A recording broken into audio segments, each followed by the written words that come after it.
You're good to go. All right, I would like to call to order the meeting of the Personnel and Administration Committee. Madam Clerk, or is it Mrs. Clerk? Mr. Clerk, could you please call the roll? Alderman Cone, Sorry, I just muted myself. Present. Alderwoman Tyus, Alderwoman Ingracia, Present. Alderman Oldenburg, Here. Alderwoman Middlebrook, Alderman Narayan, Here. Alderwoman Rice, Here. Alderwoman Schweitzer, Here. Alderman Page, Alderwoman Walker, President Green, Present. Alderwoman Tyus, I'm sorry, I was muted. Present. Alderwoman Middlebrook, Alderman Page, Alderwoman Walker. We have 8 present. We have a quorum. Thank you. First order of business, I'd like to entertain a motion on the approval of the minutes from Wednesday, June 8th. So moved. Second. I- I'm sorry, Madam Chair, could I, on discussion on the minutes? Sure. Thank you. I'm not sure who the right person would be to ask, since our chairperson, our previous chairperson of this committee is not on this committee at the moment. But there was a discussion in closed session, and then there wasn't any report out of the closed session if there were decisions made in there that that should be noted in the public. I'm not sure if it's correct in the minutes as to reporting for what was decided in that session, then that's fine. Normally I thought we came up with some sort of action or something, a vote had been taken, if a vote had been taken on something within closed session, but I'm not sure if anybody recalls what was there. So not to discuss, the discussion that was in closed session, but does anyone have any insight on that? Alderwoman from the first. You're muted. I'm trying to unmute. So I didn't look at the minutes. If it's in the minutes, then we can speak to it. Is there something particular you were asking about in the minutes? Sure. There was a piece of closed session in the minutes that happened. So this was, June 8th. There was an entry. When? June 8th. Oh, I know what we talked about. Okay. So my question was was there anything that was decided or voted upon within closed session that should have been reported out in the minutes as an action that was taken by the committee? So I can say that this was after we had 3 aldermen get indicted, okay? And we had some personnel discussions about things that happened, and that's the most that I can say on camera, okay? I don't think there's probably anything that we can say. In fact, even the clerk was asked to leave. I'm trying to say, Alderman Narayan, you were there, right? And Alderman Cohen, I think. Okay. I can fill you in after. I think I know what you're referring to. It. Yeah. Okay. I think I know what you're referring to. Was there not a personnel meeting about hiring of staff that happened? That was too. That was in that discussion too. Okay.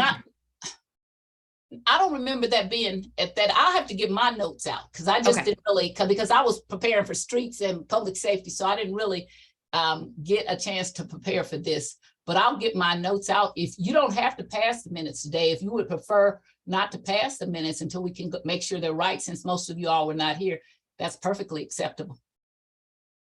I don't have a super strong objection. It was more the personnel conversation. If there was a decision made about a procedure to hire, I know we don't talk specifics about who comes out once personnel reviews the applications, then those normally go to the full board for consideration. So if something like that had changed, I feel like that should be reflected in the minutes. But if nothing changed there, then I'm okay going forward. So any procedure would have been reflected in the minutes, okay? Because that's not something that would be under closed session. Okay. And even we didn't, and again, I need to just go back and look at my notes because I always usually take notes and I just didn't have time to prepare for this. So my suggestion, if you're uncomfortable that, and you all can make that decision, is that we not pass the minutes until we go, and I'll try to pull them, and maybe the alderman from the 25th has more to input, and I'll yield my time. Right, Alderman from the 25th. Thank you, Madam President. I believe the subject that the Alderwoman from the 8th Ward is referencing is we passed a resolution as a board right before going down for summer recess that directed the clerk to hire positions that were deemed critical by the board. I, like the Alderwoman from the 1st Ward, I can't recall if we actually discussed that in committee. I believe it was just passed by the full board. I don't think it came to the personnel committee. I think it was just introduced at the full board before we went down for recess. So it wouldn't be reflected in our committee meeting minutes because it was something that was introduced before the full board and not at the committee, which was another issue that I think I might have taken at the time. But I'm happy to withdraw my second so that we can, make sure that the minutes accurately reflect the conversation that took place and personnel. I don't recall that resolution being heard at the Personnel and Administration Committee. I remember it specifically being passed at the full board level. Alderwoman from the 8th. Yeah, I have no problem. If that didn't come to personnel, that was my misunderstanding on that resolution. I think that's what I was trying to remember where that conversation had happened. So if I think the minutes reflect the conversation on June 8th just fine. So I don't have any objection. Well, I'm sorry. We'll go Alderwoman from the 1st and then back to the Alderman from the 25th. Alderman from the. I'd yield to the Alderman from the 25th since he wants to respond to a conversation he and the Alderwoman from the 8th were having. Alderman from the 25th. Thank you, Madam President. I think I just want to reiterate, I'm fine removing my second from the motion so that we can confirm that. My recollection of that is a little bit spotty. I just know that the resolution specifically was introduced at the full board of aldermen and voted on by the full board.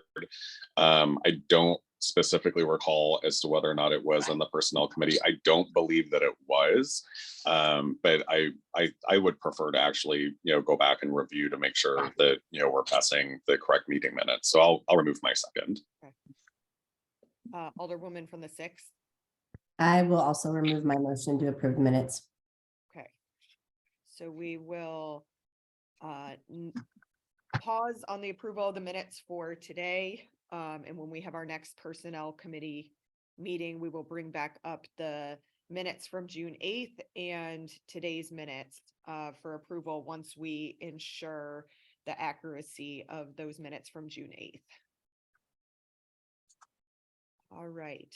Board bills for review. We have 2 board bills before us today. Board bill number 119, sponsored by Alderwoman Howard, and board bill number 126, sponsored by Alderman Vaccaro. We'll go ahead and start with the Alderwoman from the 14th Ward. You are recognized on board bill number 119.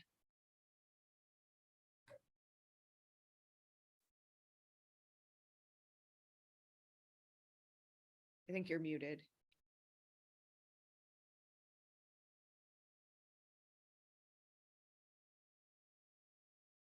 Nope, still muted. I emailed some documents to Ms. Higgs and I was hoping she could put them in the folder. Because I don't know how to share and I can't seem to get the things to share up on my iPad. So if she would be kind enough to maybe do that, I don't know if she if she has the, but anyway, okay. Give me a minute here. Will do.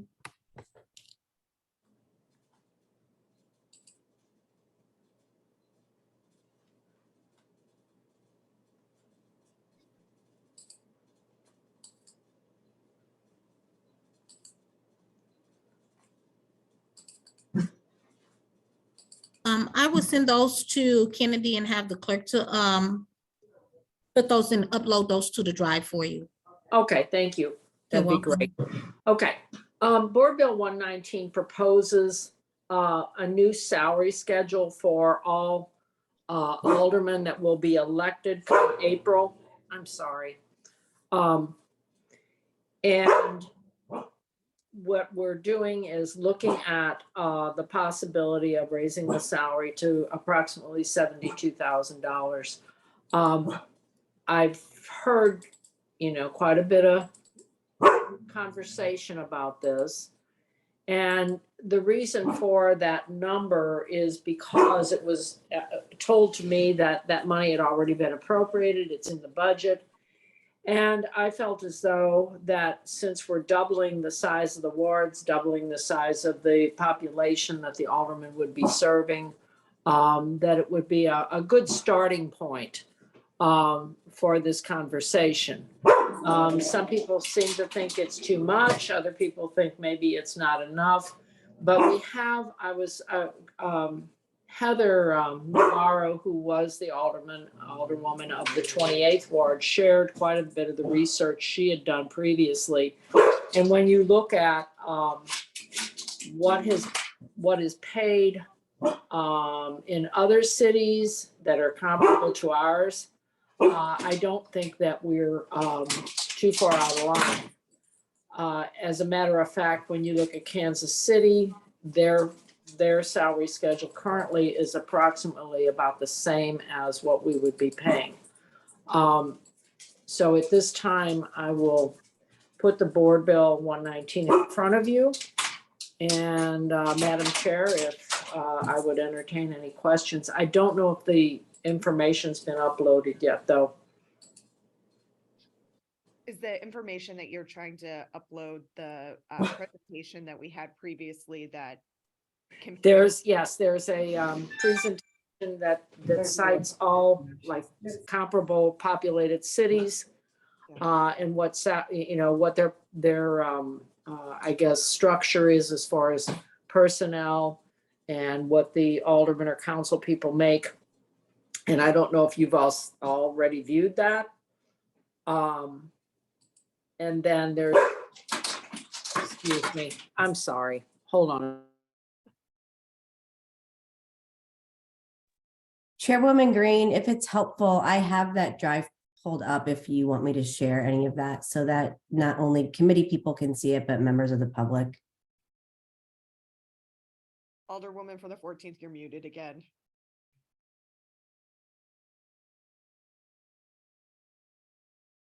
Alderwoman Ingrassi, if you would be so kind as to put that on the screen. Are you looking at the a PowerPoint that was put together? Yes, I can pull that up right now if the chair and you are interested in me doing that. I've got it pulled up on my computer anyway. I'm not sure the composition of the committee, if it's the same or if there's more people. And I think that this probably, I don't know if that was shared publicly before back in November or whenever it was. It wouldn't be a bad idea to go over it again. I think it would be in the interest of transparency. I think, go ahead and show it if you would, please. Okay.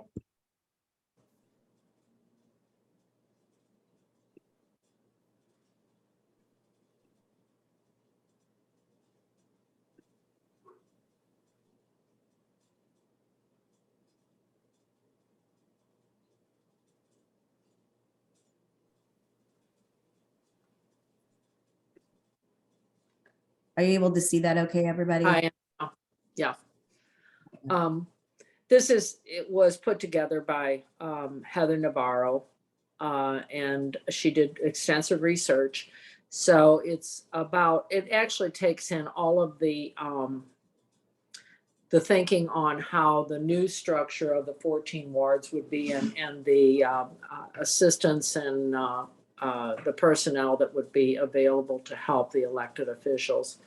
The peer cities are enumerated by population, the number of representatives per person per population.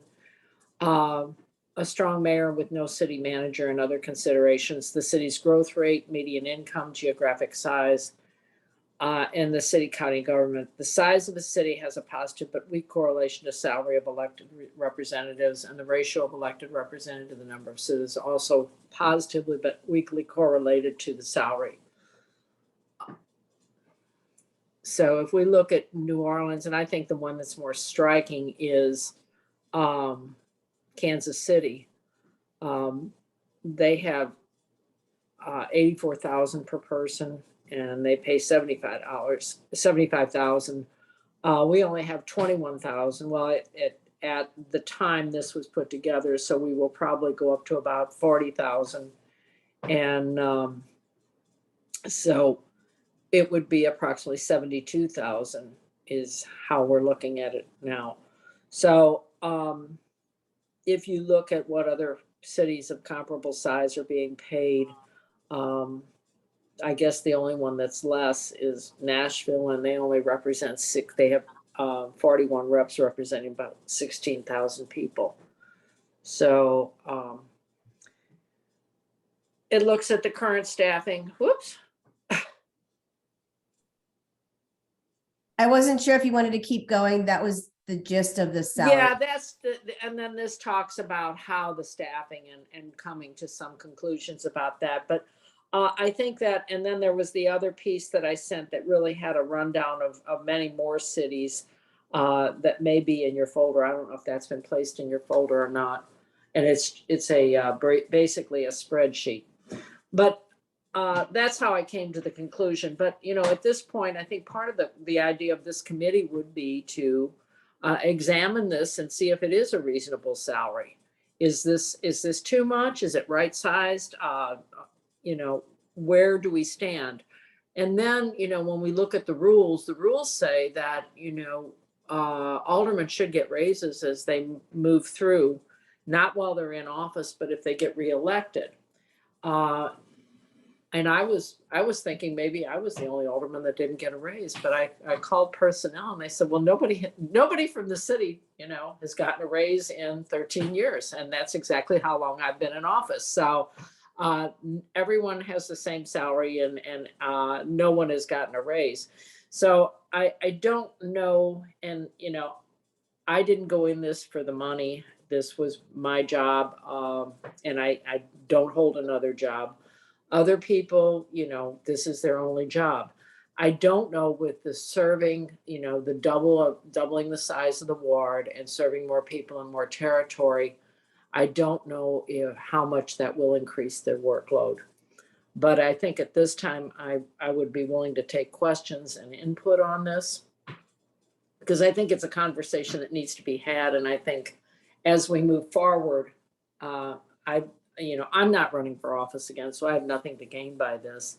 And I think some people are a little, that are running for office are a little put off by this, because it does seem as though it's a money grab, or it could seem as though it's a money grab. I don't think it is, but I think we need to move carefully. And the thing we need to remember is once these people are installed in office, whoever's elected on the next term, they can't raise their salary once they're in office until they're out of office.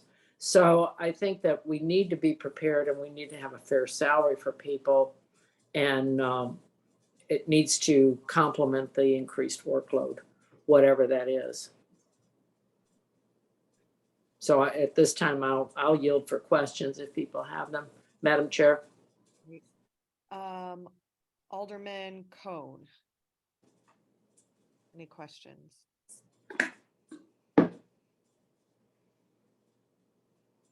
He's still here? Maybe not. Alderwoman Tyus. Alderwoman from the 14th, I want to weigh in to say, when I was a very new alderperson, we tried to, there was a bill submitted by then 25th Ward Alderman Paul Michael Beckerly that was about our pension. I was trying to do, oh, I'm doing good government. So I was the vote that voted it down. Okay.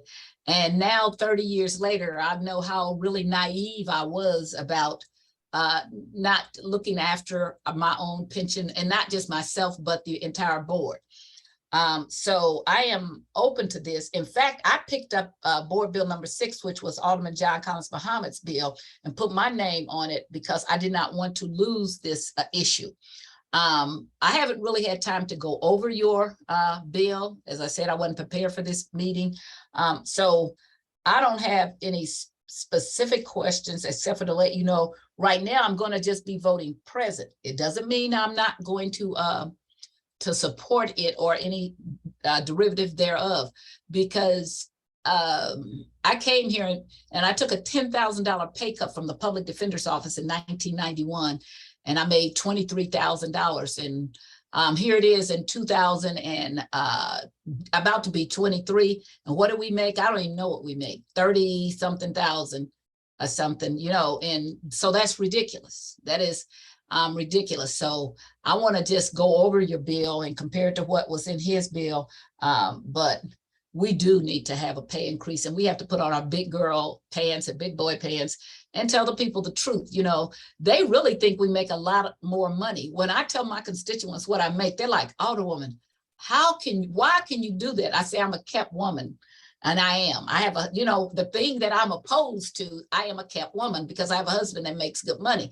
But if I could not afford to do that if I didn't. Okay. So if you are going to put in all these hours, and I put in a lot of hours, then you ought to be able to nobody's talking about make a major sum, but there needs to be a move. I don't know if it's 75. I don't know if it's 85. I don't know if it's 65, but we cannot continue to languish here and not acknowledge that we put in a lot of hours. People think we're out in the alleys and we should be getting dumpsters. They don't understand the amount of legislative work that goes into it and reading and things like that. So when I vote president, it's not against your bill. I just haven't prepared for this whole thing. And I want to read it and I want to compare it to what was in Alderman Collins Muhammad's bill, which I put my name on, and just see, because I wasn't there when you guys were working on what we needed to do to transition. But I'm supportive of the whole thing, and I am going to be running for something, and I'm still supportive of it because you need to tell people up front the truth to me. So I appreciate you bringing this bill. I have no further statements at this point. Thank you, Alderwoman. Alderwoman from the Alderman from the 25th is back. If let's go to him first. It's okay. I missed my initial chance. You can go through the rest of the committee and come back to me. Okay. Thank you. Alderwoman from the 6th. Thank you, Madam Chair and members of the committee. Alderwoman Howard, I appreciate you bringing this board bill forward. I think it's an important conversation to have. $37,000 is just not enough money to encourage the number of people who we could be, potentially having consider running for office to want to take on such a challenging job, especially with double the number of constituents and double the amount of work. I think many of us who have taken this on as a more full-time job than not have struggled financially in order to make the decision to run for office. And I don't know if 72 is the exact number, but I think it's probably falls somewhere around there. It's my understanding that, a livable wage in the city of St. Louis for a single person with one child is around $68,000 a year. So I think that, we're close to the correct number of where it needs to be. I would be interested in hearing from the public, any thoughts or questions that they have. But again, appreciate you moving this important conversation forward today. I don't have anything further. Great. Alderman from the 16th. Thank you, Madam Chair, members of the committee. I agree with a good portion of what the Alderwoman from the 6th has said, as well as others that have spoke prior. Alderwoman, I do think this is important work of this committee, and I had a question. specifically around timing and logistics, were you envisioning a vote today on this? Because I think I would have to concur and agree with the Alderman from the first. I'm not necessarily prepared to vote today. I'm amenable to having a public hearing if the committee deems that necessary. I am not in a big hurry, but we do need to keep in mind I agree. that we're running out of time here, and this probably should have been done a while back, but you know, coulda, woulda, shoulda is the byword here. So, yeah, I'm amenable to whatever the committee decides. You know, I'm carrying this because one of the reasons is I'm not running. And I think that, you know, if we're going to get quality representation in the city, we need to have quality salaries and we need to have a quality people running.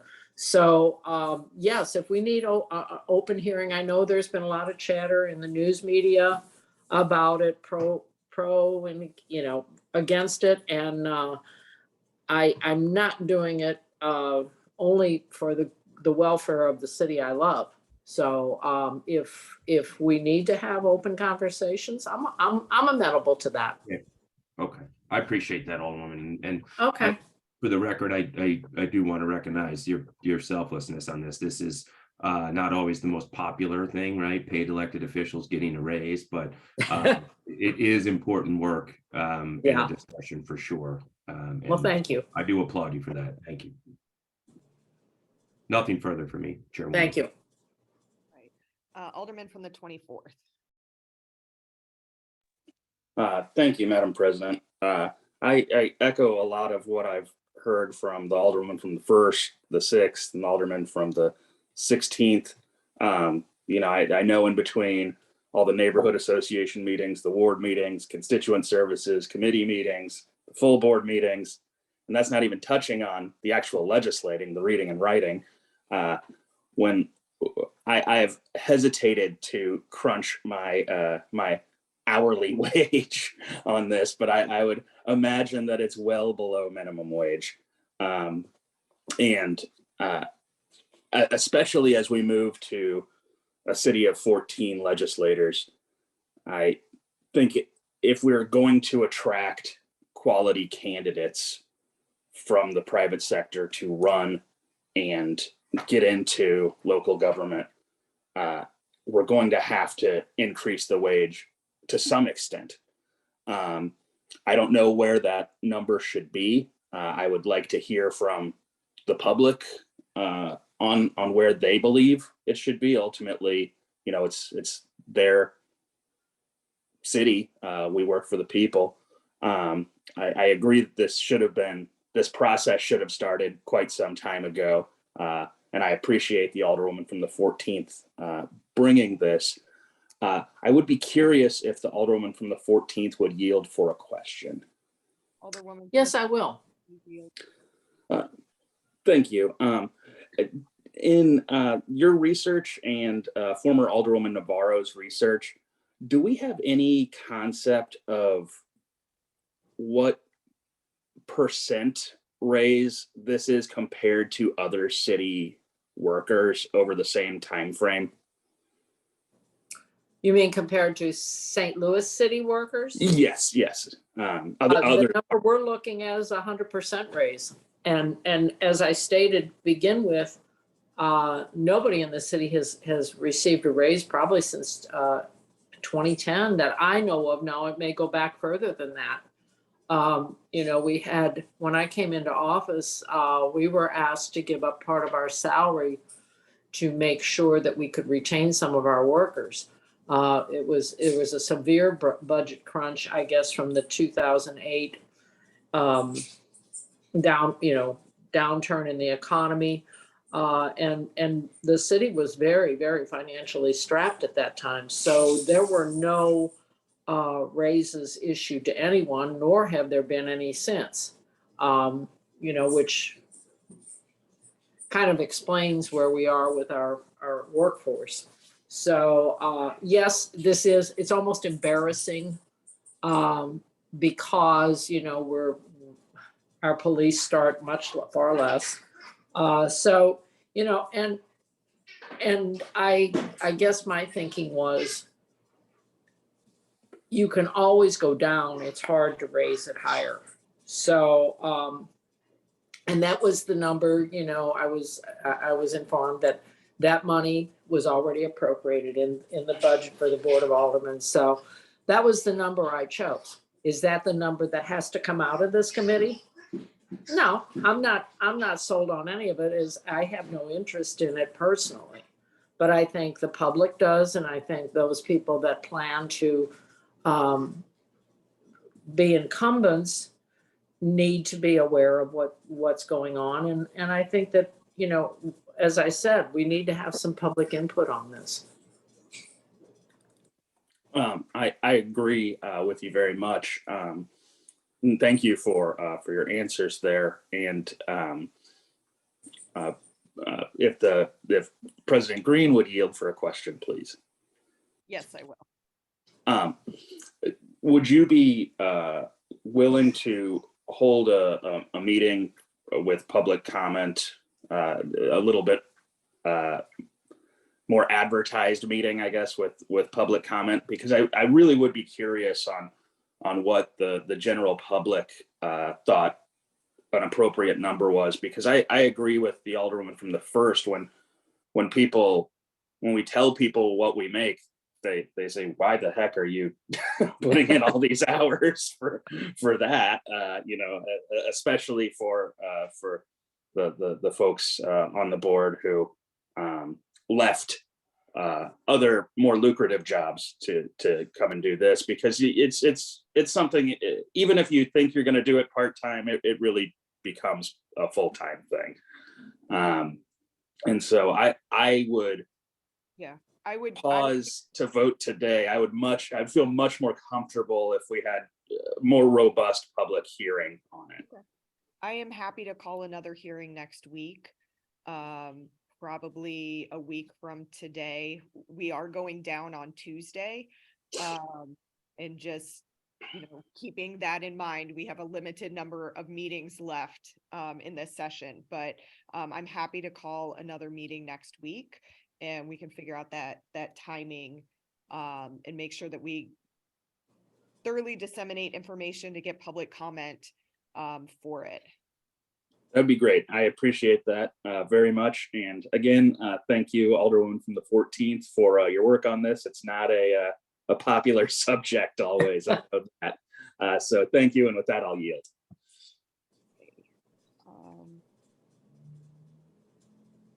Alderwoman from the first, I see you have a question.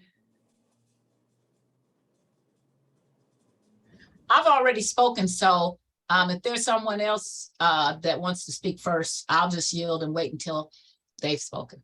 Okay, let me finish going through the order on the committee and then we'll loop back around. Alderwoman from the 13th. Is Alderwoman Rice on the committee? Is she before me? Oh, she is. My apologies. Alderwoman from the 8th. Thanks so much.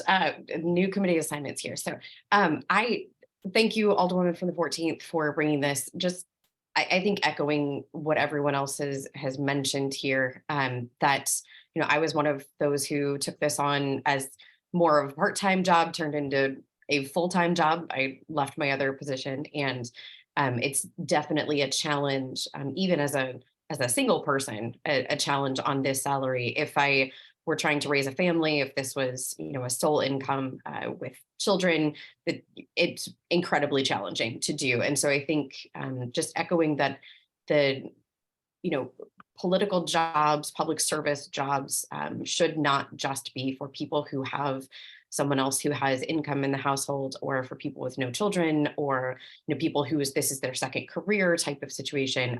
We should make this accessible for anyone who wishes to participate. And so I do agree with raising this salary.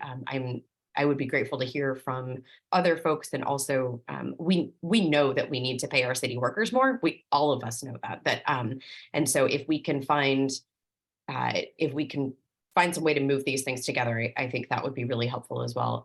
But I very much appreciate you bringing this and happy to continue to dig in on this with you. So thank you. Great. Now Alderwoman from the 13th. Thank you so much, Madam Chair, members of the committee. This is something I'm very interested in looking at. I think that I agree with the Alderman from the 24th's comments about looking at this number in line with city workers across the departments that especially that we're having the hardest time hiring in.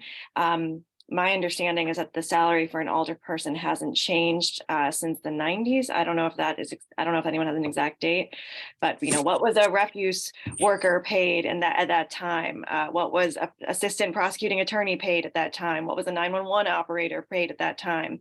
And having the conversation in that context, you know, no city worker besides alder persons get to sit in this room and make a decision about their own salary, even if it's in the next election cycle. So I'm very cognizant of that and agree that, you know, we absolutely need to be paying, you know, more attention to our city worker benefits and pay than our own benefits and pay. And I do hope we can get a hearing on resolution 128 about that soon. I'm waiting for a response from the personnel director.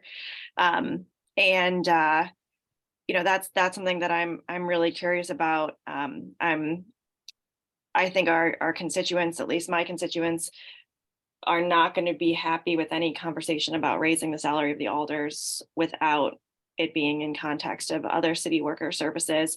At the end of the day, this is a service job. This is public service. I'm, you know, glad to hear that people aren't, you know, not trying to get rich off of being an alder person. That would be impossible. And just making sure that that's the forefront. My question is, you know, we have this new committee that's dealing with ward reduction. Will this bill be heard as well in that committee? Okay, so this is the here place for it. So And we- then, of course, because of our rule change at the beginning of the 2021, beginning of that session, we had a rule change that all the bills that we hear before they get a vote have to have a public comment period. So I know that will happen with this bill. just so we're aware, this was noticed to take public comment today. But we Okay. did not have anybody sign up. Okay. And I think that if all of us are getting this out via our networks over the next week, it's possible that we have folks turn out next week. Okay. Well, and then I guess my question would be, you know, is there any idea of that percentage change that's happened? I mean, I know that city workers did in fact get a raise in the last year, that 3% plus the 1% for performance. So it's not, you know, necessarily true to say that they haven't gotten a raise since 2010. But you know, what I would really like to see some data from personnel.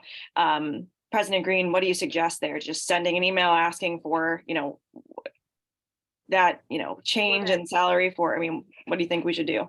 Yes, and if you would like to CC me or somebody from my office on that email, Mhm. I'm happy to work with the personnel director Okay.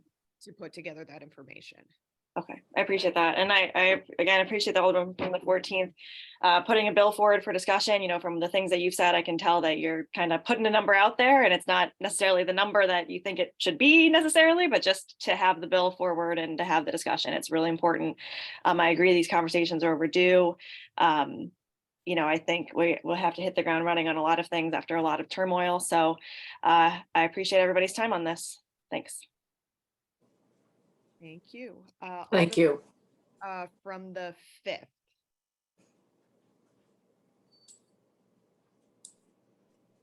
Yes. Thank you, Madam President / Madam Chair.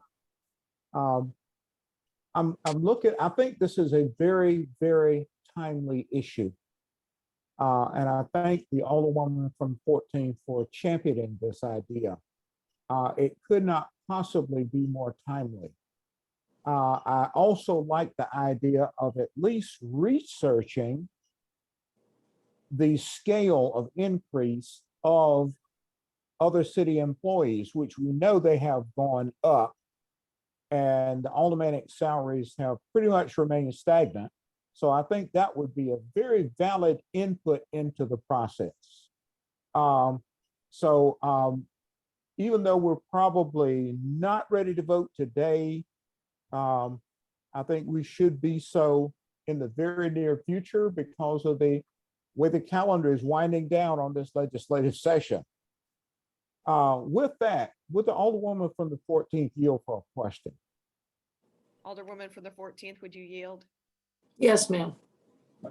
In reviewing the bill, there's something I'm trying to figure out here, and that has to do with, that's going to be about starting at about line 7 on page 2 of 3. And it is the general municipal revenue appropriation and usage of those funds. You see what I'm talking about? Repeat where you said that was again. Okay, on page 2 of 3, Okay, line. starting at line 7 through 22. Okay. Okay, my question is this, and I hope this isn't too far down in the weeds. Under the current setup, Mhm. there's an option to accept expense money and report it in detail, or accept expense money and not report the detail and have it taxable. Right. I'll say for myself, that was a no-brainer because I'll take the tax hit so that I don't have to report, so that I can use that time to get to more neighborhood association meetings, to answer more calls from my constituents. You see what I'm saying? And I understand. I don't see that provision baked in here. It appears to be reportable only. Has any consideration been for a non-reportable, just purely for the reason of not having the time-consuming part of doing accurate reporting? Yes, and this is exactly, this is from the current legislation. So I think it's at his or her discretion. So I will look into that and. Okay, but I just wanted to And bring make that sure forward that is. because I think it would be an advantage to have a choice, to have a taxable amount that's not reportable, or a non-taxable amount that is fully reportable line by line. I just As we wanted to- do now. As we do now. I just And wanted to get that idea there. This wording is exactly from, except for where it's struck out and the numbers are changed, is exactly from the legislation we currently have. Unless there's, I'll have to look and see that there's not a mistake here, okay? Okay, all right. But I just wanted to get that question out in the universe. And with that, I I yield appreciate back, that. Madam I will look. President. Okay. Because I agree with you. I think it's smart to have it either way. Alderwoman from the 22nd.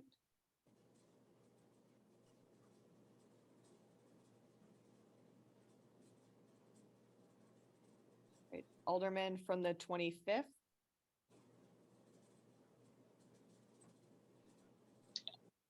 Thank you, Madam President.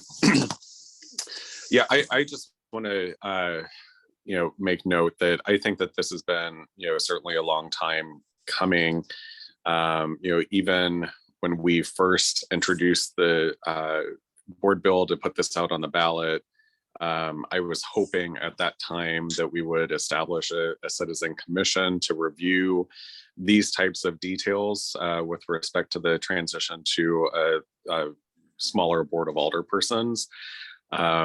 So, without the benefit of those discussions having taken place over the last, 10 years now, it's certainly incumbent upon us to at least initiate those conversations. So I certainly appreciate the Alderwoman from the 14th taking the initiative and introducing this board bill.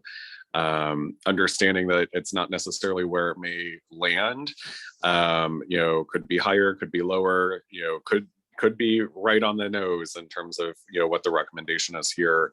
Certainly as I've had conversations about running for reelection, this has come up in those conversations in terms of questions from constituents. And they think that we should be, making more given the additional responsibilities that we'll be assuming, for those that, decide to run and, ultimately, when there been an election next spring. So I've not heard of anyone, at least in the last several months since this was introduced, that has been opposed. And in fact, even before it was introduced, it had been a question that had come up many times with respect to what our plans were. So it's nice to at least be able to have some sort of a response for those questions that come up at this point in terms of actions that are being taken. I know that the former alderwomen from the 28th, the 11th, and others, including myself, were part of some discussions that had taken place last session. I'm glad to see that those are being discussed this morning. Also happy to know that we're not planning to take a vote on this today, and that we're just simply opening up the discussion, for further consideration and input from our citizens. Certainly the residents and taxpayers of the city should have a voice in this. Sorry. Okay, it must have been an accident. So, I just, look forward to the discussion that takes place here in the coming days. And hopefully, I believe as the alderwoman from the first had mentioned, that we do this also in concert with staffing for the Board of Aldermen, because that's also a question that kind of goes hand in hand with, the pay rate that future alder people will be making. I certainly don't think that being a one-person shop in terms of communications, legislation, analysis, constituent services, etc., will make anyone successful in the future if we don't have the staff to support it. And I know all of us, or most of us at least, understand that, and just really look forward to the conversation. Thank you. I'll now move to members not on the committee. Looks like Alderwoman Davis has a question. Yes, thank you very much, Madam Chair.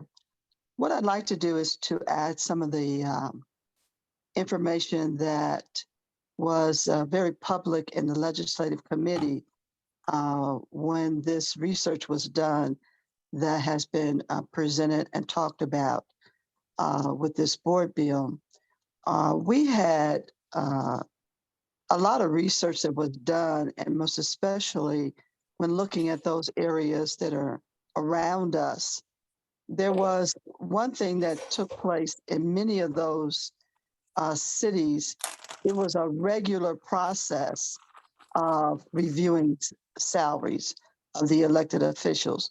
Whereas if we look at the history of the Board of Aldermen, it averages about every 25 to 27 years before there is an increase for the alderpersons. So it's pretty stagnant and definitely not in line with current cities. The other thing is, I'm hoping that if you're going to do a public, rather ask for another public engagement, because this was advertised for public review, that we also print good information for people to have discern on. There's a lot of misinformation that has been published even by the Post-Dispatch, comparing the Board of Aldermen and its duties to St. Louis County executives. Mhm. And that is not. Oranges. I'm It's sorry. I'm sorry, I didn't know my mic was open. Okay. So that is not a comparison that should be made because they represent a county government at an executive level, whereas maybe there are 140,000 people in their territory, but all of those territories have their own legislative bodies. They have their own mayors, alderpersons, budgets, staffing for the city services, all of that. So they don't have the same jobs that we have. and there's no comparison. And so it's important that we do give the public all the correct information so that they can judge it fairly. Also, in the process of looking at all of this, the additional staffing that is required probably will even itself out, because reducing the number of alderpersons, you already have enough secretaries where you would only have 2 alderpersons per secretary that is currently staffing. You also need that other, I call it a legislative assistant. Some people call it a research assistant, because one of the things we do know, all of us spend a lot of time trying to prepare, trying to read everything. And it would be good if you have an area this large with twice as many complaints and concerns and requests coming in, that you do have that assistant, full-time assistant. We also had an opportunity to look at the state level and the federal level, and the structure that is presented to follow through on is in line with what happens everywhere else. And the interesting note about this time period is the federal government is looking at their salaries right now. Congress is. And that's another body that doesn't raise their salaries, but about once every 20 years. And they're having the same problems. They've got Congress people sleeping in their offices because the small expense they get is not enough to have dual residency and take care of their bills and things for their families at home. It's a tough job, and we have to figure it out. And finally, for me, having full pension is really important for anybody for the future, because it's not fair to have someone work 25, 30, 35 years and they walk out with a partial pension, because we are identified as part-time employees. And you've worked 30 years and you may have a pension for $600 a month. That is obscene. That is ridiculous. And I'm sure the constituents of the city of St. Louis don't realize those things. So let's make sure we print out all the correct information and how it correlates. Thank you. Thank you, Alderwoman. I see the Alderwoman from the 1st has her hand raised. Thank you, Madam President / Chair. Want to bring up a few things. If we're going to have an extra meeting, I would maybe question if we could have it in the evening, because a lot of times people can't come during the day to make comments or whatever. So just a suggestion, maybe we can't, but maybe we can, especially since we're doing Zoom, and you might get more participation. And I also want to suggest that if we have to, we call an extra meeting right away so that we make sure we get this addressed. I just sat and figured what the amount of money I had as an increase. It was a cost of living increase. I got an average since 1991 to current of $450.60 a year. That's been the average that I've been able to get before taxes. Okay, so that's not very much. The alderman from the 5th was talking about expense report versus salary. I think the expense report is what you get that's on the side that's extra, that I don't think we addressed that maybe, because that also is going to need to double. Okay, and that's the one that you can either take as a salary, which I never have. I've always reported, but that's what that is. Okay, so it's different than your salary. Now, the current mayor and previous mayors before her have taken their expense report and put it as their salary, but I never have. I always thought that was for expenses, and so you keep that over there. So while we're addressing salary, we also need to at least take those expense reports and double those. I'm sorry, the expense account, the amount, and double that, because I think it's, I don't know, at 4,000 and something now. So we go to maybe It's been raised. But oh, it did? Double, yeah. Okay. Like I said, I hadn't read all of this. Okay. And I had, let's see here, one other little comment.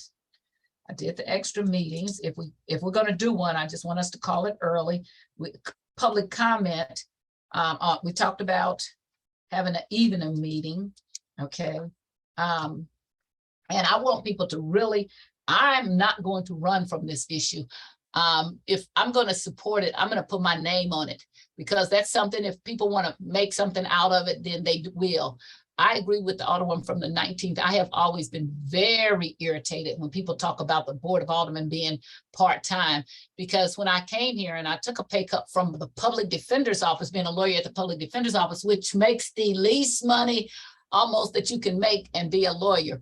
And I still took a $10,000 pay cut. I had to sit down with my husband and we decided that I was going to be in public service and that was going to hurt. But that doesn't mean you work for free. So when I look at $400, $450 over a year for over 30 years, that is just nothing. And so we have to, again, claim it and say, we need to make more money. And I think that all aldermen, whether they're running or not, should be, if you really believe that we need to make more money, ought to put your name on this bill, whatever we come up with, and be forthright with the people. And I want to be as, and this also goes to the next bill coming up. There is nothing in the charter that says we are part-time. That is something that the Post-Dispatch and other people have said that is false over and over and over. I've been interviewed more than any of you all on this board probably put together. And every time they've said that, I said, well, show me where it says it in the charter. Show me where it says it in the rule. It does not say that. That is a way to diminish and demean us, the work that we do. My first 10 years, I probably worked 14 hours, 16 hours a day. It was never part-time. I don't work quite as much because some things I got done, but I still work a lot of hours. So for people to say that as though that is true is just misleading, it's insulting, and it's an agenda that they have to say that they don't want checks and balance. The Board of Aldermen is a legislative body that's supposed to be a check and balance. We are equal to, there are 3 branches of government on state, federal, and local level. And for some reason, there is a group of people, and I know what it is, because if you only have to deal with a mayor, then you don't have to deal with all them people that may say, oh, I don't agree with that. And I will use the example of trying to, what I call, have a long-term lease on the airport. I call it co-oping.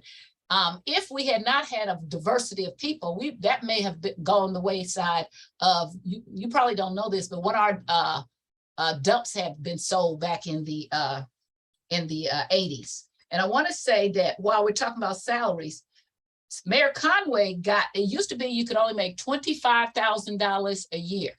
When Mayor Conway was the mayor, he took that out and got the charter changed. Up until that, when I came here 10 years later, people had just started to make a little bit more. And I'm talking about the mayor, everybody, you could only make $25,000 a year. So the difference in what they make now and what we make is astounding, because they were allowed to get more money and we were always afraid. And like I said, as far as the retirement, that's my fault, because I was the 15th vote. And I was just like, oh, I'm doing good government. That is not good government when you starve yourself. Okay. So that was not good government.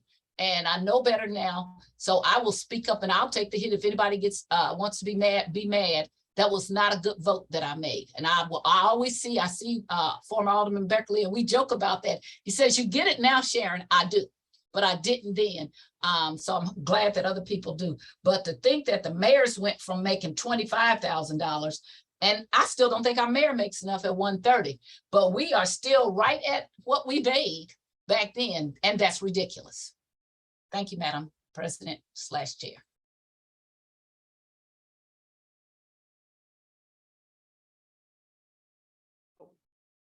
Any further discussion from members of the committee?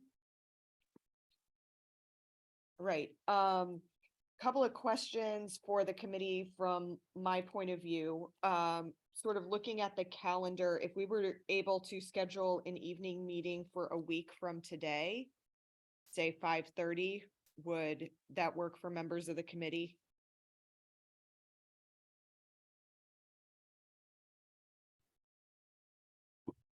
Repeat that. When was that, Chairwoman? 1 week from today, so the 14th at 5:30 or later. I mean, if we wanted to do later than that, we could as well. Madam Chair, there was an event from the mayor's office that was scheduled at 5:30 on Wednesday, the 14th. Yeah. I also have a conflict, but Right. Could we do it later? you could do it, potentially on my end, sure. Or what What a, about Monday or or- Tuesday? Yeah, Monday or Tuesday is better for me. But I'm I not the I only have one. conflicts Monday and Tuesday next week. I think the challenge, we're kind of in the year end and holiday season as well, and there's a lot of activities that are taking place after hours, especially even, I think I have like 5 or 6 neighborhood events that are taking place in the next few weeks. So just for one neighborhood that I represent. What about like a mid-afternoon though? Is that potentially next week early? Well, my whole point why I asked for an evening meeting, because people are at work a lot of I see. times and they can't get here. And so if you could do 6:30, if we're not gonna be in person, we're on Zoom, and we could get that out. So that would get people so that they can have some, since they want to have say, and they should have say about this raise. And we ought to be prepared by that time to answer it truthfully. So if we can't, that's okay. But if we always have day meetings, that omits I a lot. can't make Wednesday, though. I Okay. can't make Wednesday. And I feel as though as the sponsor, I need to be there. Yeah. Madam Chair, so looking at the calendar, in order, and we do have meetings in January. I know that, well, there is enough time on our meeting schedule in January to fully pass this out of the board before our February 10th cutoff at this point. Is it out of the realm of possibility to move this to that week of the 9th, and we could do an evening hearing? And there's, I apologize, I've got a buzzer going off in the back. Like on Wednesday, the 11th or something like that, when it's sort of holiday parties are over, that's the first week we're back in session. Is that too late? So my question, I think, for the committee, and maybe we can't answer this until after we hear the next board bill. I think these two bills are very related to each other in a lot of ways. And we are, should the second bill that we're about to hear need to go to the ballot, we need to get it there by January 24th. Yeah. So I want to be cognizant of that time frame. We may end up having to call some additional board meetings in order to make the deadlines, because we have 3 things potentially heading to the ballot that will need to make that 24th deadline. So I am okay pushing that off, as long as there is then an expectation that that a decision is made at that meeting and it is voted out, so that we can move this forward. I'll go Alderwoman from the 19th and then the Alderman from the 25th. I wanted to just suggest that this is a very serious issue that must be done timely. And we did advertise this as a public meeting. We can send out another press release today and have a Saturday morning meeting at 10 a.m. I think that we need to be very cognizant of all of the timeframes, because you're in the city of St. Louis. Even though you're doing Zoom, all the people who need to operate things on our behalf for the public, we may have a bad snowstorm. Anything can happen. So we need to move this and move it fast. And I'm just going to recommend Saturday morning. Thank you. So I like As the sponsor, I like that idea. Saturday morning would work for me as well. Alderman from the 25th, did you have a comment on that or something else? I was actually going to suggest maybe we look at weekend, so the Alderwoman from the 19th beat me to the punch, but I did have other comments as well. Okay, let's handle the meeting first and then we'll go on to other comments. So does Saturday at 10 a.m., so that would be the 10th, work? Would that be Zoom? That It would be through Zoom. Yes. Okay, yeah, that works perfectly. That's much, yeah. Okay. I'm not, Alderwoman from the 8th. Yeah, I just wanted to verify, we need to clear with STLTV in our clerk's office that they can staff us that day. So contingent upon their ability to staff this, we will tentatively say, we will bring this back up on Saturday at 10 a.m. And between now and then, let's be getting this out to our networks to ensure that we have the public show up to that meeting. Are there other? So I'm making a list here of things that the committee has requested. So a comparable to other city workers and raises over time is what I have written down. And the I think we have set it up so we will have the public testimony on Saturday, and we already have the comparison to other cities. Is there other information that we need in advance of that meeting on Saturday? President Green, would you anticipate the vote would also be on Saturday, or would we still have a meeting next week to discuss the public testimony? I will leave that open to the committee if we want to take public testimony and then call another meeting next week. Think about it a little bit. Yeah, I would have to be in and out on Saturday, but I would be able to listen to all the public comment, you know, as it comes in. Okay. Sounds good. All right, any further discussion? Oh, I think I see Alderman from the 23rd. Is that your physical hand raised? It is, because I don't know how to do this on the phone. If this is going to go to Saturday, then I would say let's move my bill to Saturday since they're so closely put together. Yes. I would like to have some discussion on that today as sort of a pre-meeting to that, in anticipation of that meeting on Saturday, if that's all right with you, Alderman. Yeah, but I mean, I'm fine moving it to Saturday. I'm actually sitting outside of another commitment, but this was important. I know I had to stay, so. But you know, I would like yeah, us to have initial discussion on that bill today. That's fine. So that we have discussed both going into Saturday. that's fine. That's fine. And then, but yeah, and then we'll hear and vote on it Saturday. Which, okay. All right, Alderwoman from the 14th. I'm just gonna step off here, if no one has any if no one has any further questions. Okay, thank you. Okay, thank you. We'll see you Saturday. All right, so with that, let's move on to Board Bill number 126. Alderman from the 23rd, you are recognized on Board Bill 126. Yeah, Board Bill 126 simply makes it a full-time job. It goes to the voters. It actually puts it on a ballot to say it's a full-time job. In my opinion, you would have no other job. I understand, Madam President, Chair, you feel that they should just somehow record that they're working 40 hours. I don't know how you do that. Oh, no, I don't know. I thought that's what I understood. But my thinking would be it's a full-time job. And as such, you wouldn't have any other job. This would be what you do. That's just my feelings. And certainly the committee can discuss it. You know, I do it full-time. I know other people do it full-time. I think that if we're saying, gee, we want this kind of money, which is way more than a firefighter, policeman, an ambulance worker, then it should be a full-time job. But, go ahead and we can discuss it.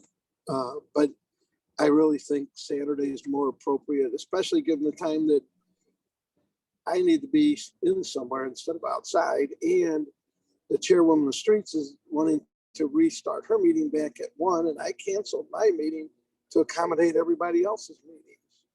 Okay. Well, we'll make this quick, Alderman. Alderman from the 25th, any initial comments?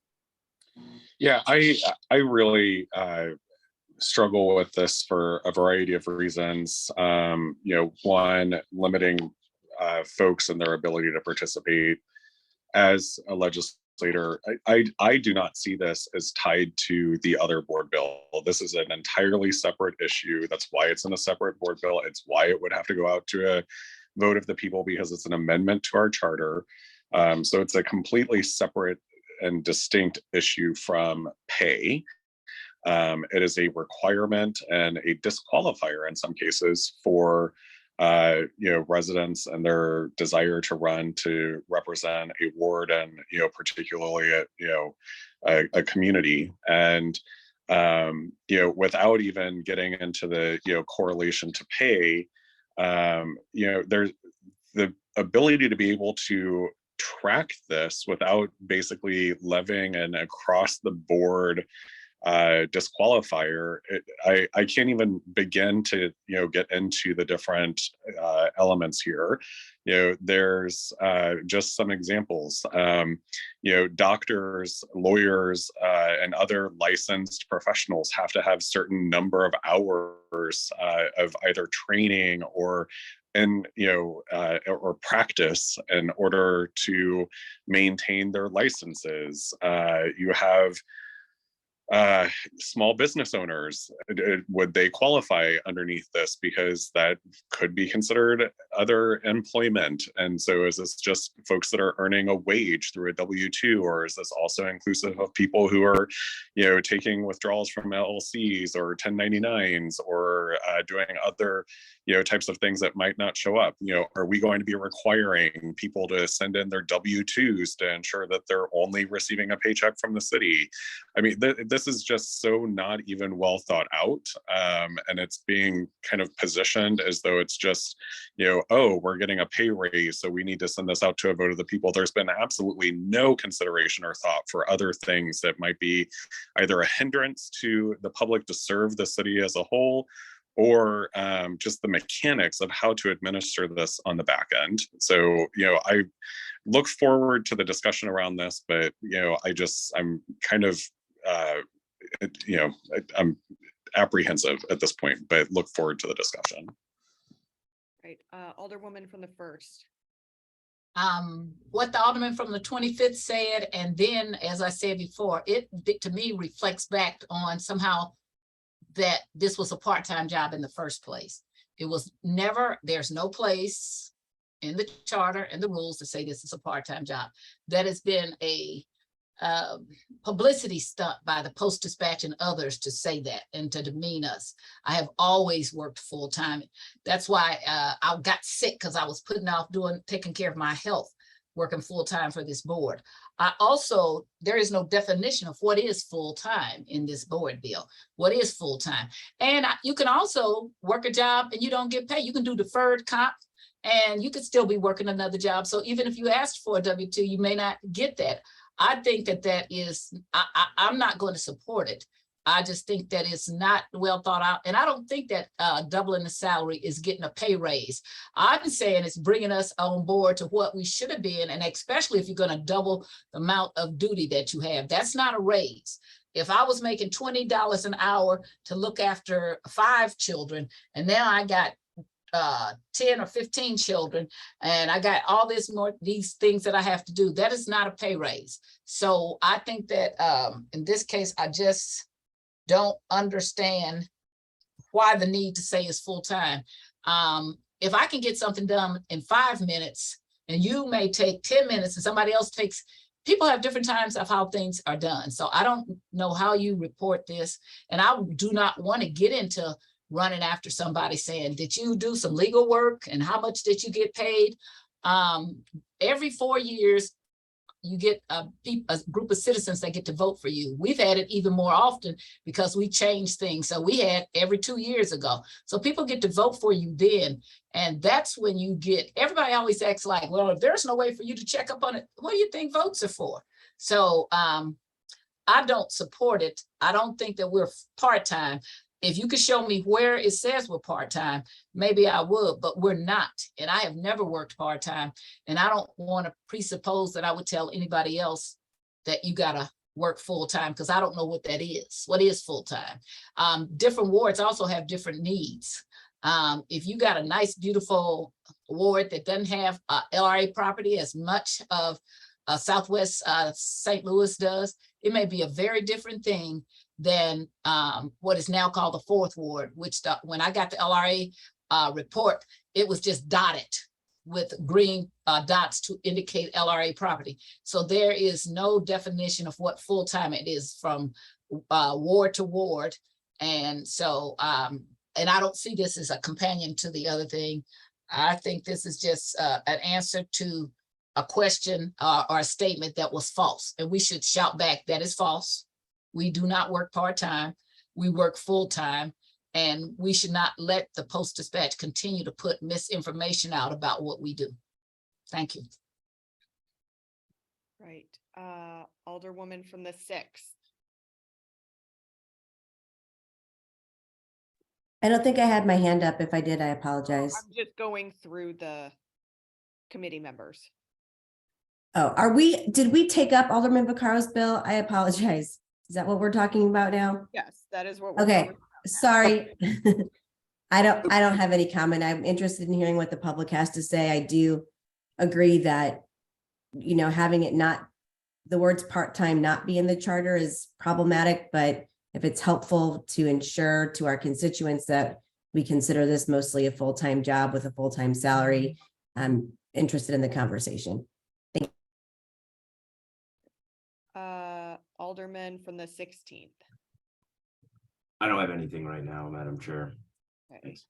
Alderwoman from the 2nd is not here. Alderwoman from the 8th. Thank you, Madam Chair. Yeah, I'm also curious. I think that in some places we are classified as part-time, but I cannot figure out where that is. And Alderman from the 1st, it was something maybe in the pay scale, maybe where that was found. It was something that I remember seeing, I think early on when I got elected, but I can't find it anywhere either in the charter or in our rules that we are part-time. And I surely am devoting more than part-time work here already. But because it's not already stated anywhere, I don't know. I'm kind of in the middle on this. I would be interested to hear what other folks have to say and what the members of the public have to say. I don't think that this, as written right now, looking at the board bill, there's no prohibition on other work. There are specifics, like, so the county I know has gone through some of this process where they have, stated that the county executive cannot hold any outside employment. That is not what this bill says. It does not require a certain number of hours. Full-time is classified differently between different organizations and different entities that employ folks. So without sort of that further definition, I'm not sure what the point is here. And so I want to hear more. I know we've gone on for a while today, but yeah, I was also looking at other positions in the charter. There's no requirement that the mayor's job is a full-time job. There's no requirement that the comptroller's job is a full-time job. It doesn't exist in the charter for other positions. And so I'm on the fence here. I would love to hear more conversation, but that's just looking at it right now. It does not look like there's any specifics to vouch for a number of hours or not hold other employment. It just states that it's a full-time. And if that is purely for classification for a salary increase, then that makes sense, but I don't think it needs to be in the charter. So that's where I'm at right now. Thank you. Thank you. Alderman from the 24th. Thank you, Madam President. I'm kind of torn on this one because I think even people who have the idea that they're going to be maintaining a different full-time job while doing this end up with a full-time job being an alderman and a part-time job doing something else, or whatever that may be, just because there simply aren't enough hours in the day. We would need more days in the week to be able to work the full-time job doing whatever it was before you came to City Hall, and to fulfill all the responsibilities that this job entails. it is interesting to me that the alderman from the 8th noted that it doesn't state that the mayor is a full-time position or the comptroller is a full-time position. But I also don't know any of my colleagues here that don't treat this as a full-time position. I don't have an issue with the language. Essentially, so long as there's not some sort of prohibition on any other jobs. There's plenty of people out there that work a full-time job and then do other things in the weekends or evenings to supplement their income. And even if we were to raise the income for aldermen, as we've discussed in the previous bill, there are certain places in the city where a single person would not be able to raise a family on that income. And I do want to make sure that we're not, for me, for example, I can live my life on the salary we're making. But if I don't want to raise up the ladder behind me and make it so that other people who don't have some of the fortunes that I have can't run for this job and do this job simply because they have a financial burden. And then we're going to also then say, even on your evenings and weekends and your spare time, you're forbidden from taking on any other jobs that would get you some money, whether it's bartending or mowing lawns or, anything that someone may do to supplement their income.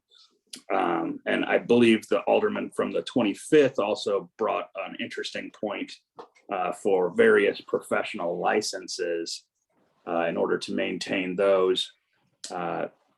There may be, for law, there's continuing legal education, which isn't a job, but I don't know for other professional licenses if there are work hour requirements. But that's something that I would like to hear more about, certainly, before we did anything that would bar anyone from any additional employment. But again, I think that most people are doing this full time anyway, so I don't have a huge problem with the language. I would imagine that if we were going to change it for this, we should probably also ensure that the mayor and the comptroller are full time as well. And with that, I'll yield. Alderwoman from the 13th. Thank you so much, Madam President. I agree with a lot of what was just said from the alderman from the 24th about being cognizant of who we prevent from participating in this sort of change if it were to happen. And I agree that I'd say most of us, even if we have some outside work of some sort, spend what would be considered a full-time number of hours on the job already. The idea that we're going to have twice as much work going into, whoever's here with 14 wards, I think I don't know that it's 100% accurate. There's only so many ward capital meetings that we'll have to be at. There's only so many committees, and I'm hopeful that the new ward reduction committee can be thoughtful about looking at what can be made easier and more concise and consolidated going forward. I'm cognizant of the fact that the last time that the salary did change for the Board of Aldermen, that there were twice as many people in the 13th ward, at least. So the number of people that we're serving now versus when the salary changed, I know that's not necessarily what we're talking about right now, is going to be the same. So now we have the internet, which is hugely helpful for our communications purposes. So definitely some things about the job have gotten easier, I would think, over the last 30 years. So I appreciate your time. I'm really looking forward to public comment on this. I yield back. Thank you. Alderman from the 5th.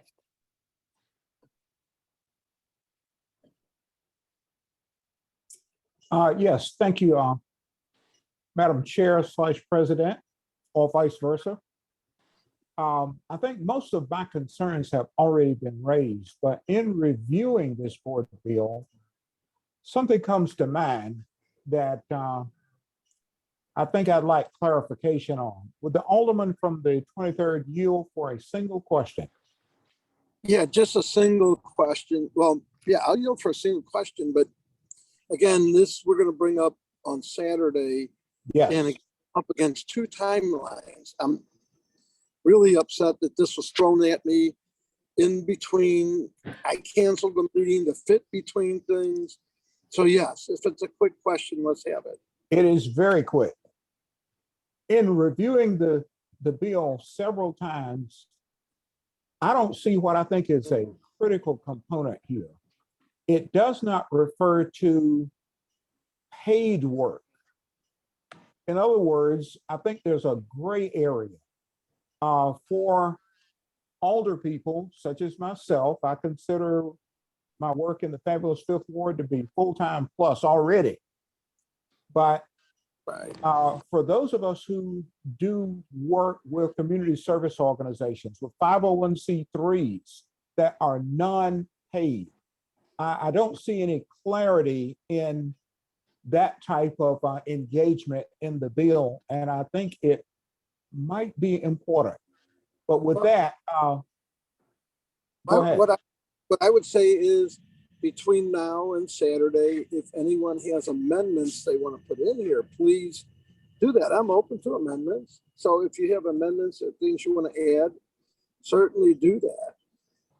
This is a start. Okay. It's a, but if you do, please send amendments. Okay. Okay, thank you. I just wanted to get that point about a definition of work. Paid, unpaid, 501c3, community service. I think that needs to be clarified. And with that, I yield back. Thank you. Second, I don't think she's on. I did just want to clarify, based upon what the Alderwoman from the 8th said, this does not, as currently written, have a prohibition in it for other employment. It simply says that it is full-time. So I want to make sure that that is understood in how this is currently written. It is written differently than what is in place in the county because it does not have that prohibition in that language. But if there's no further discussion, we can take this back up on Saturday with the public. The last item that I want to just discuss really quickly. So if I'm done, Madam Chair, I'm going to move on. That is great, Alderman. Okay, thank you. Thank you. So last, form of business, we have under committee discussions, the air filtration system. This has been discussed by this committee somewhat in the past. The long and short of it is, in order for us to get back into the chambers and get there safely so that there is some movement of air that exists within that, there are essentially two courses of action. One would be temporary filtration devices. These are portable filtration devices. Cost around $80,000 and can be transported back and forth between the chambers and between the Kennedy room in order to produce that filtration.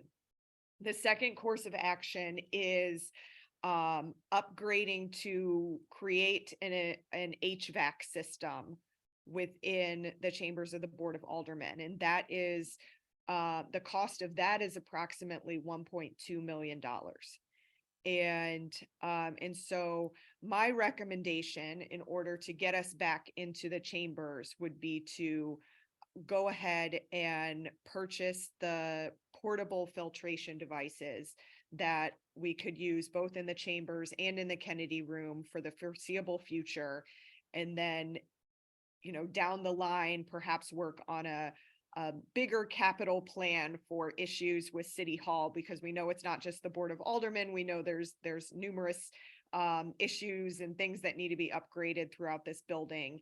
And so I could see that be taken up with an overall capital plan for for City Hall, but I wanted to get feedback and approval from the committee before moving forward with those filtration devices. Is there any discussion?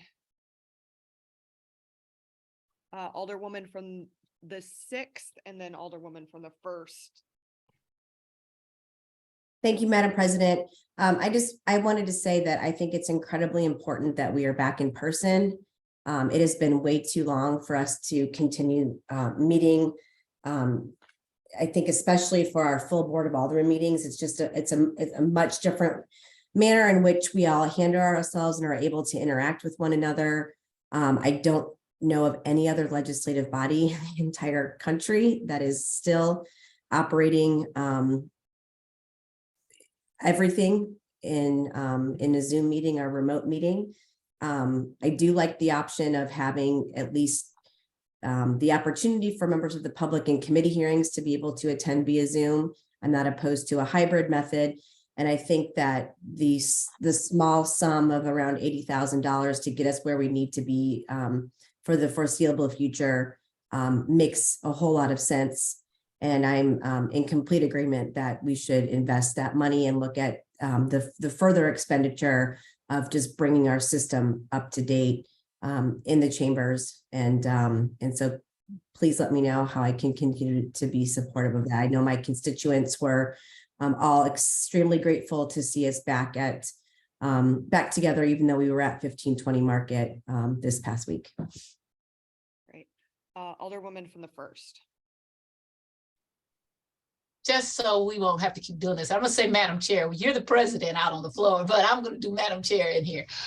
We already made that decision when Vollmer became the president. We had a meeting, and so if you look at those minutes, and the clerk should be able to tell you, we already decided to spend money. Again, I'm going to tell you, I just didn't go over that, but it's in our minutes, and it was under Vollmer that we decided. I want to say the amount that we said we were going to spend, but it should be in our minutes. And so we only had a few meetings under him.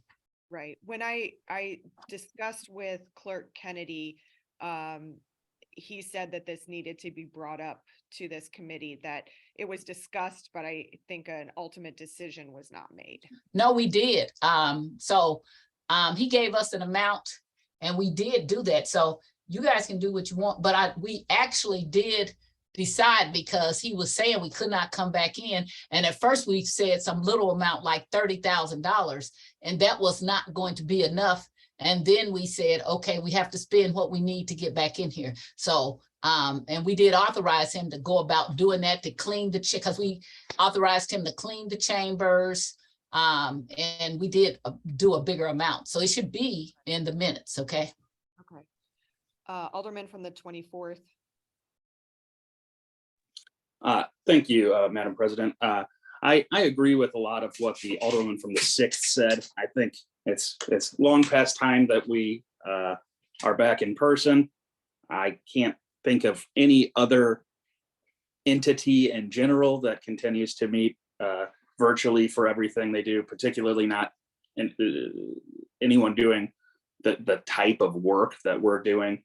I think the $1.1 million would be great, but there are so many things at City Hall that need to be done, so many projects there that need to be done, that I think it may make more sense to look at that as a more holistic project for all of City Hall. But I think short term, it makes sense to spend this $80,000 on the HVAC, get us back in the chambers, and hopefully at some point the health department will give us some sort of all clear, and we won't even need to use those anymore. It's my hope, at least.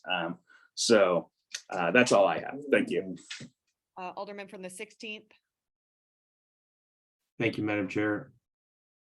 The Alderman from the 24th just sort of reminded me, this is at the recommendation of the health department, correct? That these parafighters come in. I thought that was the case back under the direction the Alderwoman from the 1st was talking about, and I'm pretty sure there is a information that they, they were consulted.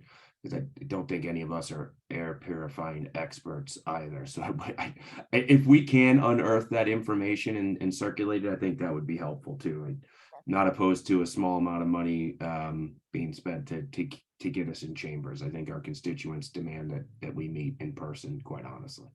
So that's all I have. I'm gonna go to Alderwoman from the 8th and then to Alderwoman from the 9th, just because Alderwoman from the 8th is on the committee.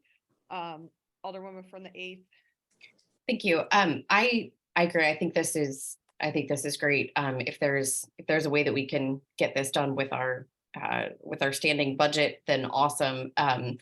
Whatever it is to make our facilities as safe as possible for us to meet in person, I think I'm on board with.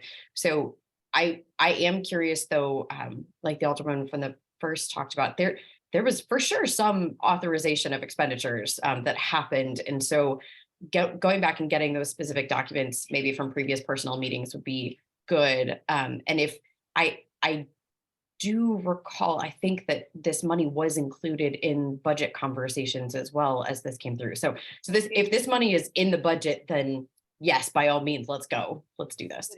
We have it in the budget for the Board of Aldermen, Right. but BPS had not yet ordered Okay. the filtration devices. They were waiting on the Board of Aldermen to be able to do that. Sure. Okay. So are you wanting us to go ahead and vote today just to ensure that this actually does get done? I'm happy to do that, even if it's a double authorization of the money. If we can go back and figure out if that money was authorized before, then, I don't think we should be spending twice as much money, but if we need to authorize just to make sure we're covering our bases today so they can order over the holidays, then I'm in favor of that. Right. I see that Clerk Kennedy now has his is on video, so maybe he wants to add a little bit to the discussion, refresh all of our memories on this. May I? Yes, please. Okay. Yeah, the committee, personnel committee did discuss it in a number of other items. What they immediately voted on was up to $10,000 to get the cleaning done for the chambers and some of that equipment related to it. This amount was discussed, but a final vote was not held on this particular one. So we couldn't go forward in spending the money. The Alderwoman from the first was ready to spend whatever was necessary to get it going. And so, however, unfortunately, the committee did not put this amount or make that amount available for the staff to move forward on. It was a smaller amount, even though they talked up to about $120,000 for various items. So that's what the minutes would reflect. In the Google Drive is the actual bid and the picture of the unit, which we had before, as well as the email that we had gotten from the health department recommending that we don't use the chambers until some filtration system is gotten, or to use another location or continue by Zoom. I would just like to mention one other thing, Madam Chairman, Chairwoman, is that even though you may have an HVAC system, most of the departments in the city do not have the necessary filtration in those systems that can catch the type of particles that you have with these particular type of SARS viruses. As you know, many of those HVAC systems are very old. What the Board of Aldermen's recommendation, or what we got from the Facilities Management and Board of Public Service, was that $1.2 million was for an updated unit, as the board doesn't have any that also has these new types of filters designed to catch these type of particles. Okay, thank you for that background information. It's appreciated. So we will go ahead and take a vote on this today. Alderwoman from the 19th. Thank you, Madam Chair. I wanted to ask that we consider being extremely cautious. We're talking about people's health. We do know that we have some new respiratory particles that are running around. Our hospitals are full. The flu has a different trait this year. We have too many problems for a space that has not had any normal cleaning care. So that means either replace their carpet. I don't think you can clean it fully. I think it needs to be replaced. And then the system that all the Board of Clerk was talking about, and the sanitation of the area, which means the walls, windows, everything is a 24-hour system that's going to go, it's going to sit in there and clean out. You see, you got mold and everything else that's been sitting in there. And remember, we don't have the best cleaning. We clean at things. So we also need to make sure that we have enough money. And in order to be safe, I would recommend that you vote to have at least a minimum of $120,000 available, probably more like 150, so that anything we come across with Board of Public Service and or the health department, we can take care of it. I know everybody wants to just get in that space, but it's about health right now more than anything else. Thank you. Thank you. Alderwoman from the 14th. Actually, the Alderwoman from the 19th, I agree with her. That carpet in there is just, and besides that, it's a trip hazard. To me, ever since I've been in office 13 years ago, it's a trip hazard. It's filthy. It's probably loaded with every germ conceivable to man or woman. And I don't know what's under there. I don't know when it comes out, if it can just be scrubbed down and we can do bare floors. I know the acoustics might be a little weird, but we'll just have to deal with it. But I think, like she said, you need to allow as much money as we possibly can to get those chambers cleared and cleaned. Right. Any further discussion? Alderwoman from the 8th. Sure. So I agree that our carpets and things definitely need some updating. And we've talked previously about remediation that has happened back in the offices. I don't know, though, at the moment, we don't have an amount for that, and where we're at in the budget process.